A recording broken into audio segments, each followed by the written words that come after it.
How do you deal with the ugly, dark side of social media?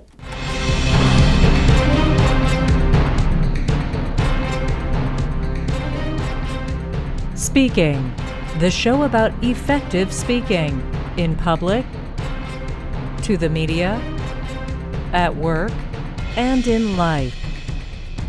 Speaking with TJ Walker. So, folks, this is not a pleasant subject at all, but we can't ignore unpleasant subjects. New York Times in late April did a huge spread, great article featuring a couple of sports journalists, Julie DeCaro and Sarah Spain. They've produced some videos. One is a host at AM 670 The Score, the other an ESPN reporter and host. And it's an in-depth story about the tremendous, massive abuse that female sports writers, sports journalists receive online from men. Now, I should say most people in the world are good people, I believe. Most people on the internet are sharing recipes with friends and sending pictures of their kids. That's the vast majority of people. But there is a small minority of people who are absolute haters, trolls. I frankly get very little of that these days because the subjects I talk about are so narrow and specific to communication. I'm not doing a political talk show and I'm not doing a sports show.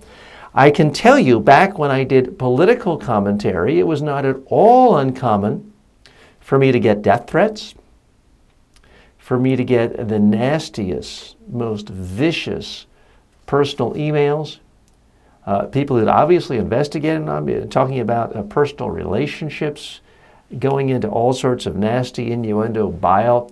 And of course, there's the physical comments of people saying, oh, you bald, ugly loser, you beady-eyed loser, you fat, disgusting pig.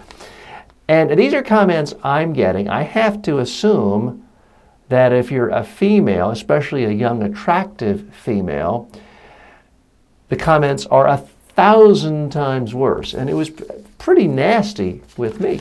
And the death threats were not that rare. It wasn't daily, but I did get them. And just the graphic depictions of I want to ram my foot or my fist right up your you-know-where.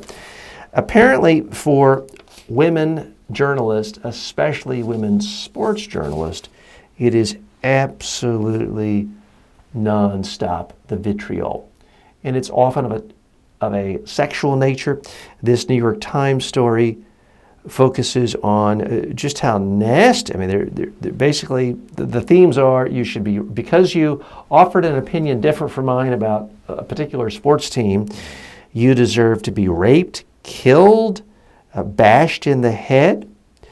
It's shocking and disgusting on the one hand. On the other hand, I'm not surprised by it at all. I have found when the subject matter is sports or politics, people who otherwise might be perfectly lovely neighbors, friends, become complete monsters. I'll give you some of my thoughts on the best way of coping with this sort of thing. Do you have a speaking-related question for #1 USA Today best-selling author TJ Walker?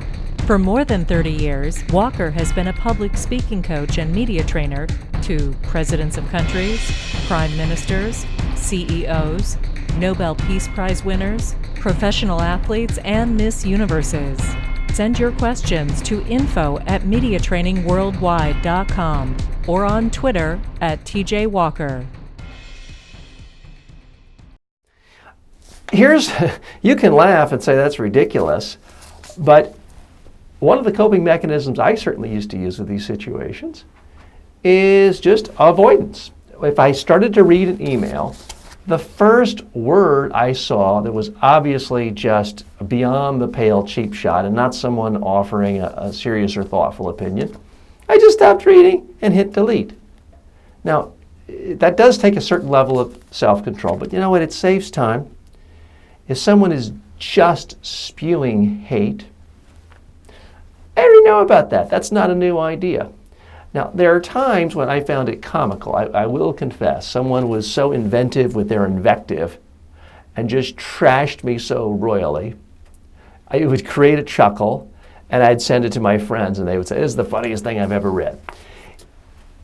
It is a little different, I think. I mean, I don't want to sound like I have low self-esteem. I'm a 53-year-old, gray-haired man. Maybe I should worry, but I don't really worry about some physical assault of a sexual nature late at night. I'm just not on most people's radar screen. Again, I don't want to sound like I am belittling that sort of thing for anyone of any age or race, ethnicity.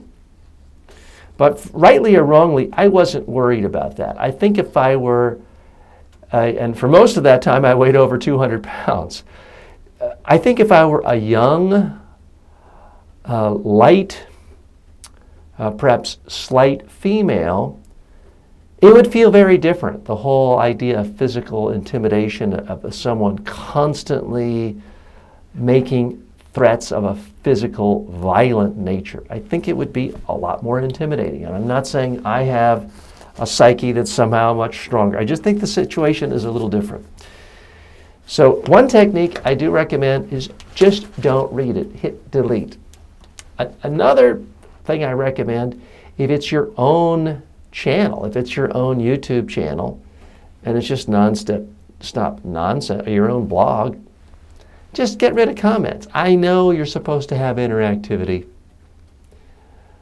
but at some level, if it's just too much nastiness, just turn off the blog comments. I did on my own blog for several years, not for the reason of the nastiness and the bile, but because there's just so much spam.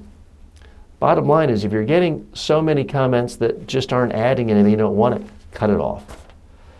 The other thing I think for the larger media organization, if you're an ESPN and you have an employee, and I think in this case especially female journalists, and they're getting this sort of thing, you need to spend some money and hire a bunch of, and I'm sorry if this sounds sexist and ageist, I think you ought to hire a bunch of 22-year-old guys to just read the emails and the comments and to be quick to delete it before sending it to the journalist, so they don't have to read it. If it's out of sight, out of mind, it doesn't hurt as much. It just doesn't annoy you. It doesn't keep you awake at night. At some level, if someone is persistently harassing someone, legal authorities do need to be involved. You know, threats should be taken seriously. I never took any of mine seriously, although I had one guy who just harassed me for years. I didn't really take it seriously. Maybe I should have. But certainly if I were in a much bigger spotlight, let's say a young, attractive female working for ESPN, covering football and basketball and major sports, do I really need hundreds, if not thousands, of vicious attacks and threats of rape on a daily basis? No. And at some level, I think that ESPN, they may be doing some of this, but there's got to be something so that the journalist, the female journalist in particular, just don't see it. Because once you see it, you can't unsee something. When you see an email from someone saying, I know where you live, and I'm going to come attack you and ran my fist through your you-know-what, you can't unsee that. And while you can send that to the police or other authorities or be assured it's someone 10 states away from you, you never really know. My advice, don't look at it, but someone in your media organization does need to, and follow up with authorities. Look, folks, everyone has a right to an opinion, but stalking someone and making threats of violence, that's not an opinion. That is not protected speech, and more needs to be done for that. Really, I applaud anyone willing to put out their ideas on the internet because of the nastiness and bile. And unfortunately, it takes even more strength and courage from young women. And I applaud those who continue to speak out and not let the haters destroy them. I'm TJ Walker. May all of your presentations be successful and ideally not induce and not create or incite violent responses. Speaking with TJ Walker is the #1 rated daily streaming TV and radio show devoted to all aspects of speaking and communication. If you received value from this show, then please subscribe to it at MediaTrainingWorldwide.com. Please review the show, leave comments, and share it with your friends and colleagues today.